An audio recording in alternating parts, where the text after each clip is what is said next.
The ultimate power. How to own your own mind. Have you ever felt like your thoughts aren't truly your own?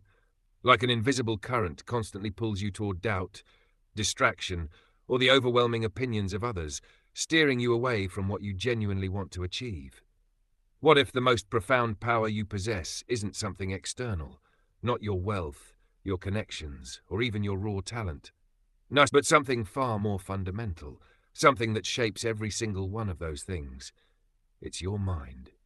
Today, we're diving deep into the transformative wisdom of Napoleon Hill, moving beyond the familiar terrain of Think and Grow Rich to explore a more direct yet equally profound manual for self-mastery: how to own your own mind. This isn't just about positive thinking, it's about a disciplined, strategic takeover of your most valuable asset. If you're ready to stop being a passenger in your own head and start driving, then let's unlock the blueprint for ultimate self-possession. Hill's central, unwavering message, honed over decades of studying the most successful individuals in history, is that what the mind of man can conceive and believe, it can achieve. But how does one truly internalize this? And more importantly, how does one execute it? How to Own Your Own Mind provides the detailed roadmap for that execution. Hill begins by asserting a fundamental truth that most people overlook. Your mind is not a passive sponge, simply soaking up whatever information or negativity comes its way. It is, in fact, a dynamic creative force, capable of shaping your reality. The unfortunate truth, as Hill observed, is that most individuals allow their minds to be dictated by external circumstances, by the fleeting opinions of others, by deeply ingrained fears, or by a continuous loop of negative self-talk. They are, in essence, mental slaves, adrift without a captain at the helm.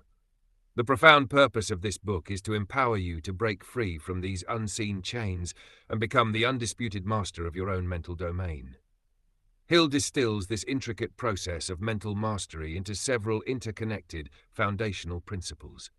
Think of these as the essential pillars upon which you will build a life of purpose, power, and genuine autonomy. Pillar 1. Creative vision, the architect of your reality. Let's begin with a concept that is often misunderstood: creative vision. When Hill speaks of vision, he is not merely referring to idle daydreaming or wishful thinking. He draws a crucial distinction between synthetic imagination, which simply rearranges existing ideas or memories, and creative vision. Creative vision is a far more powerful faculty. It is the ability to perceive and interpret new ideas, to discern opportunities where others see only insurmountable obstacles or a blank, featureless landscape. It is the very birthplace of innovation, the silent workshop where nascent aspirations take form and are prepared for their eventual manifestation in the physical world. Hill emphasized that this is not some mystical, exclusive gift bestowed upon a select few. It is an inherent human faculty that we all possess, but one that, like any muscle, requires conscious cultivation and consistent exercise. How do we nurture this vital capacity? By intentionally focusing our minds with unwavering intensity on a specific problem, a profound desire, or a particular challenge. When you consciously direct your mental energy with such precision, your subconscious mind, a colossal engine of untapped potential, begins its tireless work. It will tirelessly search for solutions, forge connections, and illuminate pathways that your conscious mind might never have even considered. This process demands patience, persistence, and at times, a near-obsessive focus on the object of your desire. Every great invention, every paradigm shift, every entrepreneurial breakthrough began as an intangible thought, a clear mental image forged in the crucible of creative vision. Pillar 2. Organized thought and the definite chief aim, your unwavering compass. Here's where Hill moves from the theoretical to the intensely practical. He famously declared, "Knowledge is not power. Only applied knowledge is power." This profound statement underpins the entire framework of organized thought. How to Own Your Own Mind meticulously teaches you not just to accumulate information, but to structure your thinking, to channel your mental energy, and to apply your knowledge with unparalleled effectiveness. This demands a radical shift from scattered, reactive thought processes to a disciplined, purposeful, and strategic approach. At the very heart of organized thought lies the formidable concept of the definite chief aim. This is far more than a mere goal or a passing aspiration. It is your singular overriding purpose in life, your absolute burning desire, the one overarching objective that permeates every aspect of your being and directs every conscious effort. Hill argues that without a definite chief aim, your mental energy is tragically diffused, dissipated across countless minor pursuits, much like a scattered flashlight beam that illuminates nothing with sufficient intensity. But with a meticulously defined chief aim, all your thoughts, all your actions, all your subconscious workings become perfectly aligned, converging to create an unstoppable, coherent force. This principle is inextricably linked to self-discipline. Hill views self-discipline not as a burdensome chore, but as the essential conduit through which all your personal power flows. It is the ability to pause and think before reacting, to exert conscious control over your emotional responses, and to meticulously direct your mental and emotional energy toward the precise attainment of your definite purpose. It means making a conscious, deliberate choice to feed your mind with positive, constructive thoughts and to rigorously filter out the negative, the distracting, and the unhelpful. As Hill powerfully reminds us, mind control is the result of self-discipline and habit. You either control your mind or it controls you. There is no halfway compromise. In an age of endless digital distractions and constant external pressures, the capacity to filter, to focus, and to commit to a singular vision is not just an advantage, it is a necessity. Pillar 3. Controlled attention. The mastery of focus. Once you have meticulously defined your definite chief aim and embarked on the path of organized thought, the next critical step is the cultivation of controlled attention. This is the highly refined ability to fiercely pinpoint your mental focus onto your chosen goal, and to maintain that focus with unwavering tenacity, resisting every temptation to be swayed by distractions, by negative external influences, or by the insidious whispers of your own internal doubts. Your mind has a tendency to accept and believe any idea that is repeatedly presented to it, irrespective of its truthfulness. So, what are you repeatedly presenting to your mind? Hill observed that successful people possessed an unwavering focus. They weren't easily sidetracked by criticism, setbacks, or competing desires. They kept their eye on the prize. Procrastination, indecision, and fear are all symptoms of uncontrolled attention.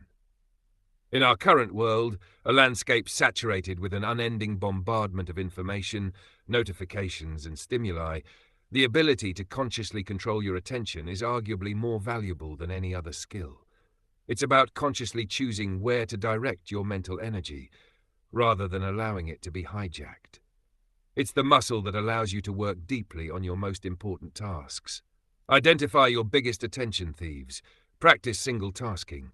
When your mind wanders, gently but firmly bring it back to your definite chief aim. Consistent short bursts of focused attention build this powerful muscle. Pillar 4. Profiting by adversity and failure. The crucible of growth. No one escapes life without challenges. Hill understood that even the most successful individuals faced colossal setbacks. But the difference, he argues subtly throughout How to Own Your Own Mind, lies in how you interpret and utilize those failures. Hill's philosophy views adversity not as a curse or an unfortunate mishap, but as a crucial crucible in which character is forged and wisdom is gained. Every mistake, every setback, every failure contains a seed of an equal or greater opportunity. It forces you to rethink, to innovate, to grow in ways you never would have if everything had been easy. To own your mind means refusing to let external circumstances defeat you. He observed that successful people possessed an extraordinary capacity to analyze their setbacks, extract the precise lessons embedded within them, and then, with renewed determination and refined strategies, move forward. They refused to succumb to defeat. Instead, they transformed adversity into an educational experience, a stepping stone rather than a stumbling block. This mental fortitude, this ability to find advantage in every challenge, is a hallmark of the mind that is truly owned and controlled. When you face a setback, resist the urge to blame or despair. Instead, ask yourself, what is the lesson here? What am I being forced to learn or change? How can this make me stronger or smarter? Turn every loss into a valuable data point for future success. The subtle power of the mastermind principle. While not explicitly presented as a separate chapter in How to Own Your Own Mind, the powerful mastermind principle is deeply Have interwoven you ever into the felt fabric of hurt Hill's because you kept overarching checking your philosophy partner's? and resonates throughout this book. It is the profound idea of aligning yourself with others who share a similar definite purpose, forming a cooperative alliance in a spirit of perfect harmony to achieve a common goal. Hill implies that when you truly take ownership of your mind, when you are clear about your purpose and disciplined in your thought, you naturally become a magnet for others who are equally striving for greatness. When two or more minds come together in a spirit of genuine harmony and focused purpose, a third mind or synergistic force is created. This collective intelligence and energy exponentially increases their power to achieve objectives that might be impossible alone. It is about leveraging collective wisdom, shared purpose, and mutual support to overcome challenges and accelerate progress. The disciplined, controlled mind you cultivate becomes a beacon, attracting the very alliances necessary for grander achievement. The ultimate liberation, owning your mind. In essence, How to Own Your Own Mind is not simply a book to be read. It is an intensive, transformative masterclass in self-mastery. It is a profound guide to understanding that true, enduring power resides not in external circumstances nor in fleeting material possessions, but rather within the disciplined, controlled, and creatively focused expanse of your own mind. It is a powerful, unequivocal call to action, urging you to take full, absolute responsibility for your thoughts, for your reactions, and ultimately for your destiny. Napoleon Hill did not merely theorize. He meticulously distilled these principles from the actual lives and experiences of the most profoundly successful individuals of his era. These principles are timeless because they tap into the fundamental, unchanging laws of human achievement and psychological functioning. They reveal that the greatest chains you can ever wear are the ones forged in the crucible of your own undisciplined mind. The chains of fear, doubt, indecision, procrastination, and undue concern for the opinions of others. These, Hill teaches, are the true prison bars. This book isn't about magical thinking or quick fixes. It is about rigorous, consistent, and disciplined self-governance. It is about understanding that your mind is a garden, and you are the ultimate gardener. You possess the inherent power and the profound responsibility to choose precisely what thoughts to plant, what ideas to cultivate, and what noxious weeds of negativity, fear, and self-doubt to ruthlessly pull out. You and only you possess this power. The potential for extraordinary achievement, for unwavering confidence, for a life lived on your own terms lies waiting, often dormant, within the confines of your skull. Hill has simply provided us with the comprehensive manual to awaken it, to nurture it, and to wield it with unprecedented effectiveness. Therefore, consider these profound insights not as mere information, but as actionable wisdom. Don't just read How to Own Your Own Mind. Apply it. Begin today by meticulously defining your definite chief aim. Practice unwavering self-discipline in every thought and every action. Diligently cultivate your creative vision and with fierce resolve control your attention. Learn valuable lessons from every challenge and transform every setback into a stepping stone. Because when you truly learn to own your own mind, you unleash an almost limitless potential for success, profound fulfillment, and genuine freedom in every single area of your life. It is, unequivocally, the ultimate liberation.